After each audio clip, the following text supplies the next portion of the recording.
On April 9, 1747, an 82-year-old man was dragged to the scaffold in front of a horrified crowd.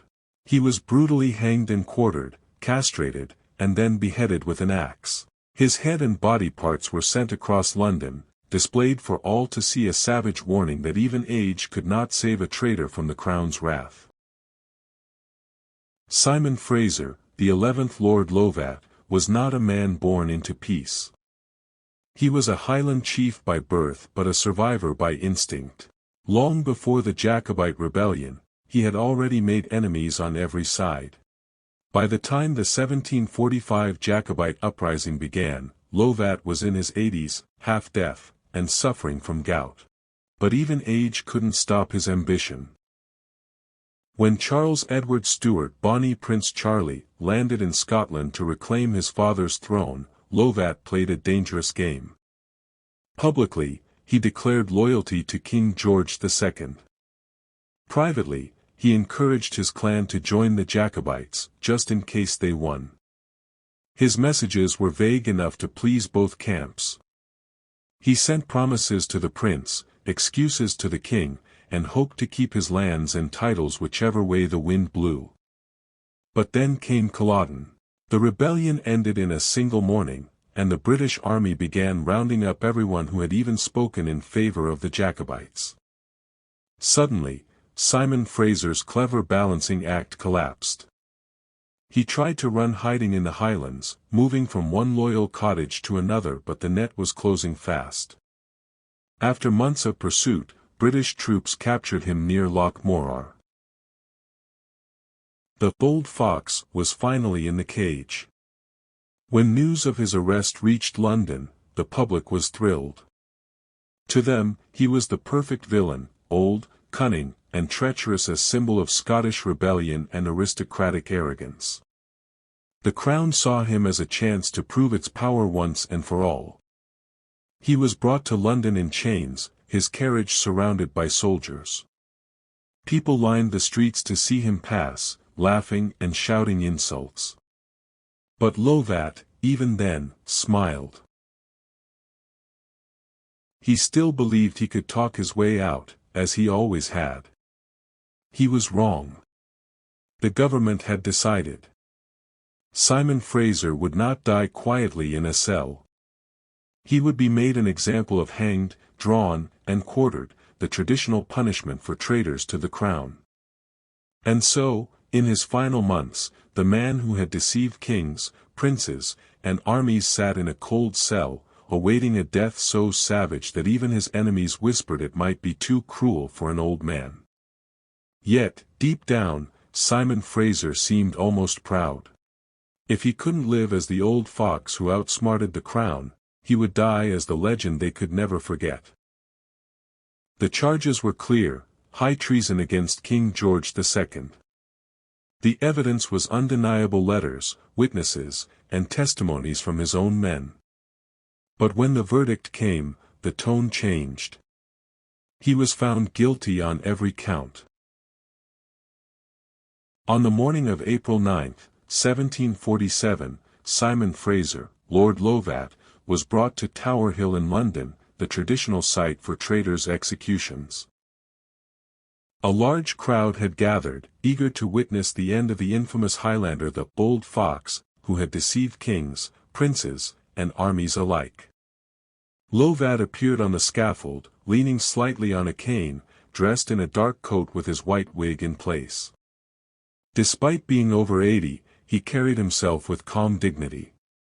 His reputation for cunning had followed him even to the scaffold.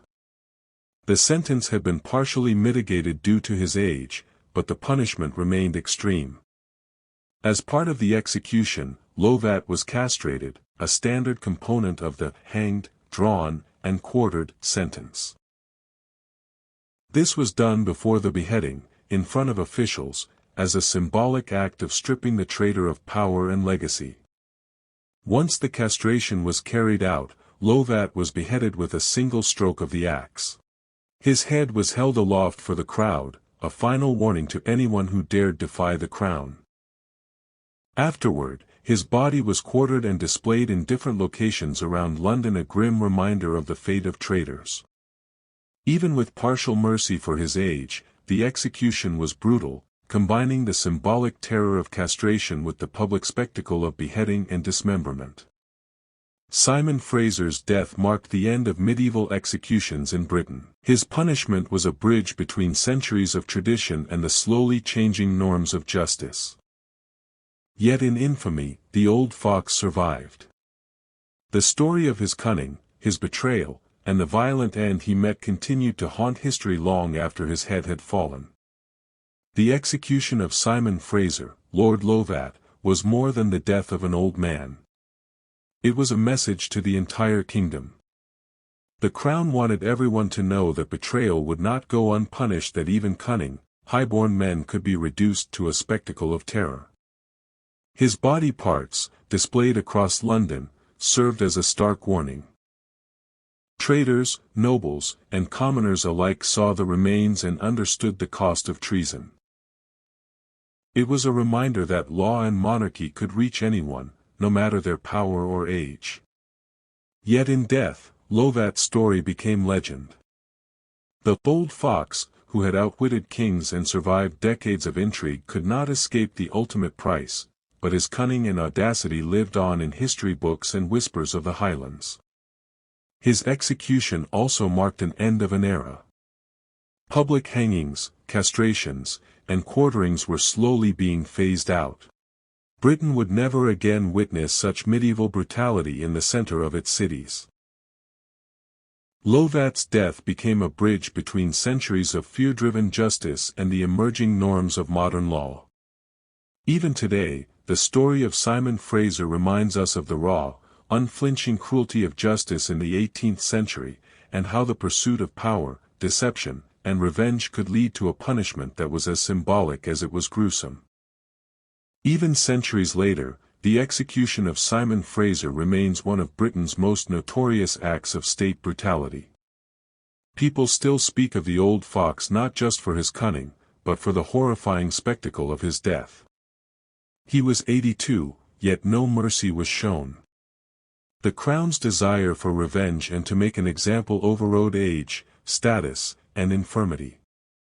Castrated, hanged, quartered, and finally beheaded, his body became a warning carved into the memory of a nation. What makes his story unforgettable is the contrast between his life and his death.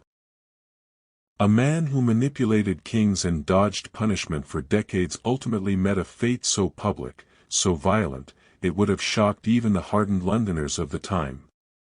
Lovat's execution was not merely punishment, it was theater, warning, and retribution rolled into one. And it remains a chilling reminder that history remembers cruelty, treachery, and the lengths to which those in power will go to protect authority.